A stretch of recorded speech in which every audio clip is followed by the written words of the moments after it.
харанхуй совг үзүүлж байна. Хаалхан шоронд горын холбоог байгуулсан Цэвэний хар лам сүрэн. Дашиг мунда Цэвэний хар лам сүрэн Цэвлэн Ванжиг Жамба гэсэн гурван нэр шоронгийн лугруудын ярианд байнга л хамт хэлэгдэж байдаг. Үнэн дээр энэ гурав яс цооч буюу гянданд нэг хэсэгтээ лазаргалж явсан байдаг. Цэвэний хар лам сүрэн анх 1965 онд эрүүгийн хуулийн 76-ын Б-гээр 2 жилийн ял авч шоронд ороод өчүүхэнч нар салхи үзэлгүй 21 жил тасралтгүй ял хэдлээд 1986 онд бүр мөссөн сүллэгджээ. Энэ хугацаанд жирийн дэглэмд 2 удаа, чангад 2 удаа, онцгойд 2 удаа, гянданд 2 удаа орсон бөгөөд эгэтэлд 2 удаа дээд хэмжээ авсангүй. Биеийн чин 105 кг, жаз тэнхээ сайтай, зодон зохионд гаргууд байсан тул халахын шоронд ямагт атман явж. Үүн дээр Дашин мунда Цэвлэн Ванжиг Жамба хоёрын хүчийг ашиглаж халахын шоронд анх гурвалсан холбоог байгуулж байсан гэдэг. 2000-ад оны сүүлд түүнтэй уулзаж ярилцаад энэ тухай асуухад мунда Ванжиг бид гурав бол муу талдаа аргагүй л гурван найз байсан. Энийг анх би санаачилсан юм. Францын зохиолч Александр Дюмагийн Шадар 3 цэрэг зохиолыг би шоронд уншаад анх санаа авсан юм. Монголын түүхэнд 2 хүн явбал нэгэн дарга, 1 хүн явбал малгайн дарга гэдэг өнхөө үг байдаг. Би тэгээд гурвалсан холбоог байгуулъя гэж хэлсэн. Яагаад гэвэл эрүүгийн гэмт хэрэгтнүүд шоронд бие биендээ атаархаж нэг матдаг, тэр бүх хил хутгалдаг, зоддог, алдаг, түүгэрийн хоолон олж иддэг. Бүр сайн найзыгаа хүртэл ходолдог. Тийм ч учраас би хаанч хидийдэж бие бинийгийн өмгөөлж хамгаалдаг анд гурван нөхөр бай гэж сэтгээд Дашин мунда Ванжиг Жамба хоёрыг уурайлан дуудсан. Энэ хоёр ч үүргэн гүйцэтгсэн. Ингэж л бид гурав Шадар 3 цэрэг болцгоосон юм да. Мунда Ванжиг хоёрыг би муудалцах үед нэвлэрүүлж нэг муу хэлээд ирэхтэн нөгөөдөд нь хэлэлгүй дарж явсаар эцэстээ бид нэг цул болцгоосон. Мөнгө төгрөг олдвол хуваагаад идчихдэг. Хулгайч нар өнгөрөөл нийлээ зодчихдаг л байсан. Харин энэхүү местийг Эрдэнэ очрын Бадуулга гэдэг нөхөр надтай булаацалтаж 1981 оны 8 дугаар сарын 3-ны шөнийн 3 цагт намайг унтаж байхад 9 удаа хутгалсан. Хамгийн муу эр хүн унтаж байгаа хүн рүү нохоо шиг гитдэг байхгүй юу хэмээсэн юм. Нэрэ чи мунда Ванжиг Жамба лам сүрэн 3-на чанга онцгой гянданд байхдаа хиндэж дийлддэггүй байсан гэлцдэг. Мань 3-ын нэрийг шоронд ял хэдэлж байсан дунд үеийнхэн бараг л амны уншлаг болгочихсон байдаг. Гянданд байхдаа мань 3 цагаан сараар яс цоочны өрөөндөө өөд тавьж тансаглаж байгаад баригдсан байна. Мөн онцгой дэглэмийн шоронд байхдаа ямаа боож идээд гяндлуулсан байдаг. Тэр үед улсын прокурорын тусгай хяналтын прокурор Батначин очиод лам сүрэн мэндэ чи ямар зугаалахаар яваа биш дээ. Гарнизон хамгаалттай шорон дотор ямаа боож идэнэ гэдэг чи юу гэсэн үг юм бэ? Хичнээн жил арх үүсэн юм бэ? Гэгсэргээр хөхрөлдөж байгаад л гяндлаад хайчихсан гэдэг. Хөхрөөд инээлтэд байхаар нь арайж гяндлахгүй болов гэж мань 3 бодчих л дээ. Тэгээд гянданд очиод бас засарсангүй. Арх дарс уудг нь хэвээр бөгөөд Монголд анх шаг гэдэг өхөг тууныг мань 3 гяндангийн өрөөнөөс гаргаж ирсэн гэлцдэг. Тухайн үед арх 27 төгрөг байсан бөгөөд гянданд 2 шил арх 500 төгрөг хүрч байсан байна. 1979 оноос эхлэн мань 3 хянагч нар 500 төгрөг өгч архинд гүйлгдэг байж.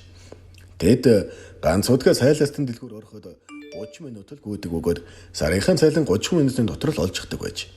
Ингээд бодоход дээрх 3 хэрэг гяндангийн өрөөнд мөнгө гिचийг доод нарнуудаас цоглуулж чаддаг жинхэнэ овгор ялтнууд байсан болол та.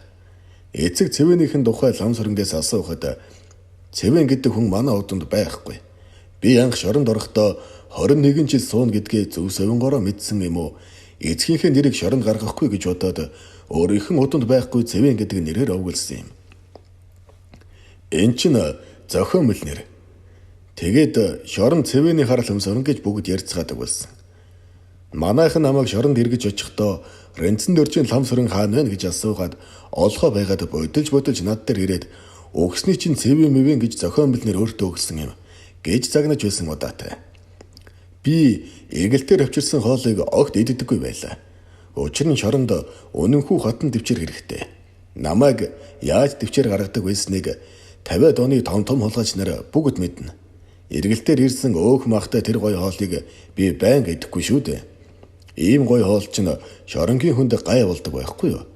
Зарим хүмүүс эргэлт ирэнгүүтэл ухаан жолоогүй идчихээд дараа нь гидсэн хямраад жацаг бас алдаад туралд орчихдог. Нөгөө гоё хоол чинь нүдэнд сар гараа үзэгдэнэ. Цэрэгдч тэр, шорондож тэр, өсөлтөн төлдөө орлоо гэдэг чинь эндээс л үүсэлтэй. Тэр гоё хоолны оронд хар талах адууны цовдоо хоёртоо гидсэнд дасгсан хамаагүй дээр гэж өгүүлжүүлээ.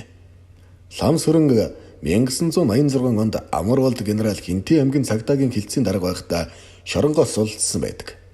Мэн генерал "За лам сүрэн минь, чи одоо хүн шиг амьдр" гэд амьдралын сайн сайхан бүхнийг түүнд хэлж өгөөд иргэний паспорт авч өгчээ. Тэр цагаас хойш лам сүрэн шоронгийн хаалга татаагүй байна. Шоронгоос суллагдаад засан хүмүүжүүлэх байгууллагын удирдах газрын дарга асан хошууж генерал Содонмиг өөлөж явсан гэлцдэг.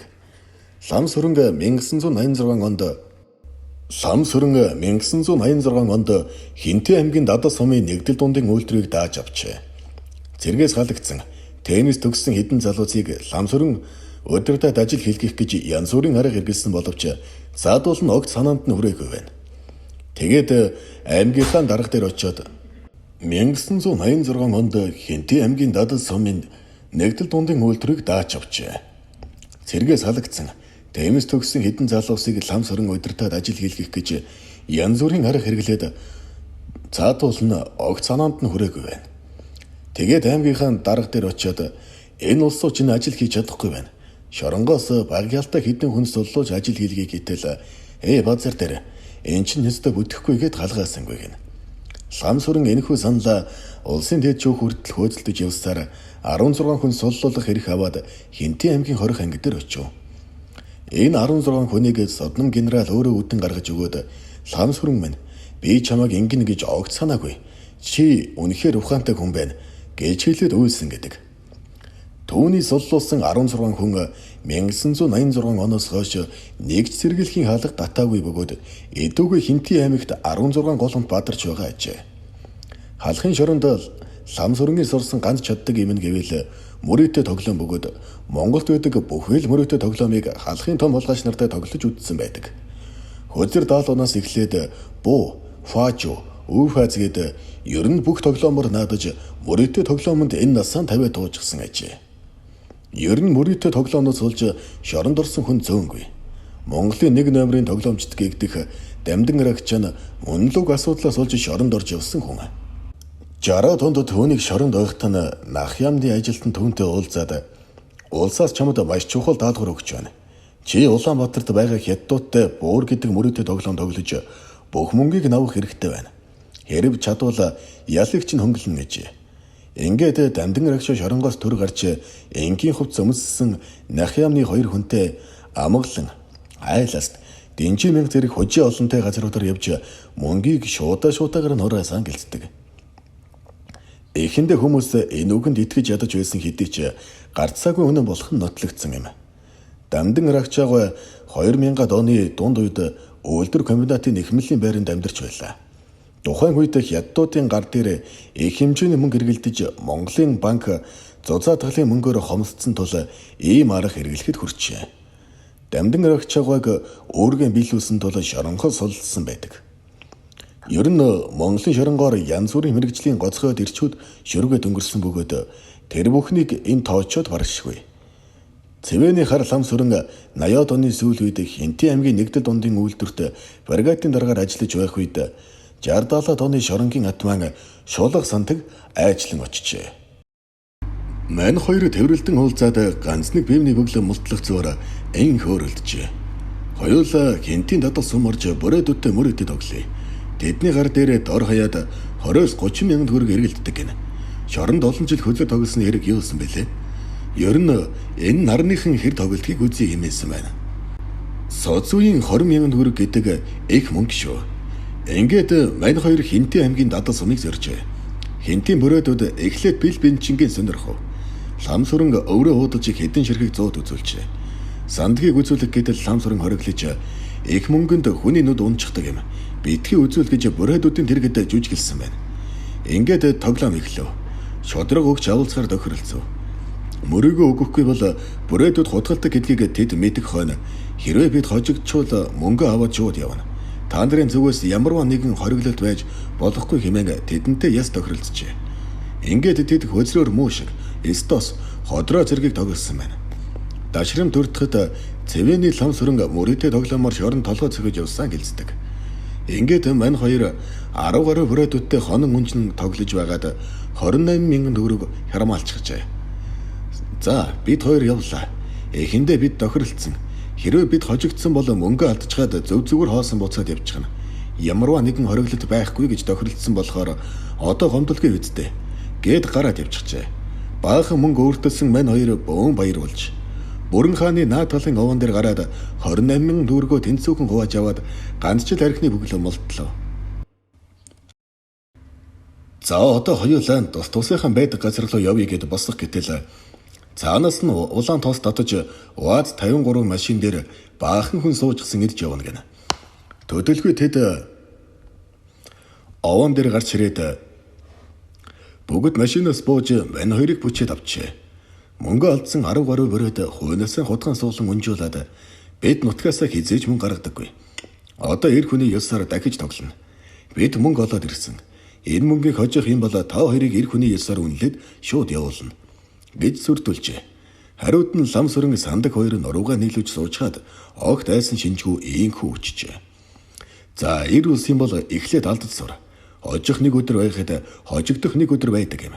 Бүрээд өвгүүдийг омогтой шартай гэж дууссан. Түүнээс биш алдсан мөрөндөн ам тавьдаг гэж дуулаагүй. Бид тоглохгүй л гэсэн бол тоглохгүй. Инглигээд та нар бид хоёрыг алах гэж байгаа бол ал. Гэхдээ бид зүгээр сууж байгаа даалуулахгүй.